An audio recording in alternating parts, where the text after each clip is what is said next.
নমস্কার, স্বাদ ভোজনের দ্বিতীয় ব্লগে আপনাদেরকে স্বাগত জানাই। আমি সুস্মিতা এবং আমার হাজব্যান্ড সৌরভ। আমরা দুজনেই একটি সরকারি স্কুলের মিড ডে মিলে সরবরাহকারী রূপে কাজ করি। আজকে মঙ্গলবার, সময় সকাল 6:30। আজকে স্কুলের মেনু ডিম সেদ্ধ, আলুর দম আর ভাত। যদিও আজকে মেনুর সমস্ত কাঁচা মাল ও মুদিখানা গত রাতেই আমরা স্কুলে পাঠিয়ে দিয়েছিলাম। আজকে স্কুলে ডিম আর আলুর দম রান্না হবে, তাই এক্সট্রা সিলিন্ডারের প্রয়োজন পড়তে পারে। তাই আমি আর সৌরভ সিলিন্ডার নিয়ে রিকশায় করে স্কুলের পথে রওনা হয়েছিলাম। স্কুলে গিয়ে আমরা জানতে পারি ছাত্রীর সংখ্যা 304। যে পরিমাণ আলু আমরা স্কুলে দিয়েছিলাম তাতে কিছুটা কম পড়ায় সৌরভ বাজার থেকে আরও কেজিখানেক আলু নিয়ে এসে যারা রান্না করেন তাদের হাতে দিয়ে দিয়েছিল। যদিও ডিম আগে থেকেই স্কুলে রাখা ছিল, তাই একটা বড় ডেচকির মধ্যে আস্তে আস্তে ডিমগুলো ভালোভাবে সাজিয়ে নেওয়া হচ্ছিল ডিম সেদ্ধ করার জন্য। অন্যদিকে গ্যাসের মধ্যে জল গরম করতে বসানো হয়েছিল। জল ফুটে গেলে তার মধ্যে ধুয়ে রাখা চালগুলো দিয়ে দেওয়া হয়েছিল ভাতের জন্য। এইদিকে সমস্ত বাটা মশলাও রেডি করে রাখা হয়েছে। আমরা দেখছি ডিম ফুটে গিয়ে ডিম সেদ্ধ হয়ে গেছে।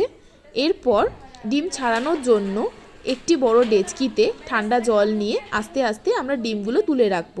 এরপর একটি কড়ার মধ্যে গরম তেলে গোটা জিরে, তেজপাতা ফোড়ন দিয়ে একে একে সমস্ত বাটা মশলা যেমন পেঁয়াজ বাটা, রসুন বাটা, আদা বাটা, টমেটো বাটা, কাঁচা লঙ্কা বাটা দিয়ে তার মধ্যে হলুদ গুঁড়ো, জিরে গুঁড়ো, ধনে গুঁড়ো, কাশ্মীরি লঙ্কা গুঁড়ো, কাসৌরি মেথি দিয়ে ভালোভাবে তেল ছাড়া পর্যন্ত আমরা কষিয়ে নেব। এরপর পরিমাণ মতো নুন দিয়ে দেব। তারপর আবার ভালোভাবে নেড়ে চেড়ে তার মধ্যে আলুগুলো দিয়ে দেব। আপনারা দেখতে পাচ্ছেন মশলা কষানো থেকে আলু কষানো পর্যন্ত আমরা একটুও জল ব্যবহার করিনি। যতক্ষণ না মশলা থেকে ভালোভাবে তেল ছেড়ে যাচ্ছে আমরা আলুটাকে মশলার সঙ্গে ভালোভাবে কষিয়ে নেব। এদিকে আমাদের ভাতও হয়ে গেছে, ভাত ঝাড়ার পালা চলছে। এরপর কড়া থেকে আলুর দমটাকে আমরা একটা বড় পাত্রের মধ্যে তুলে নেব। তারপর আমরা দেখব ডিম ছাড়ানো প্রায় শেষের দিকে। এরপর বড় ডেচকিটাকে জল আর গরম মশলা দিয়ে ভালোভাবে ফোটার জন্য রেখে দেব। আলু সিদ্ধ হয়ে এলে তৈরি হয়ে যাবে আমাদের আলুর দম।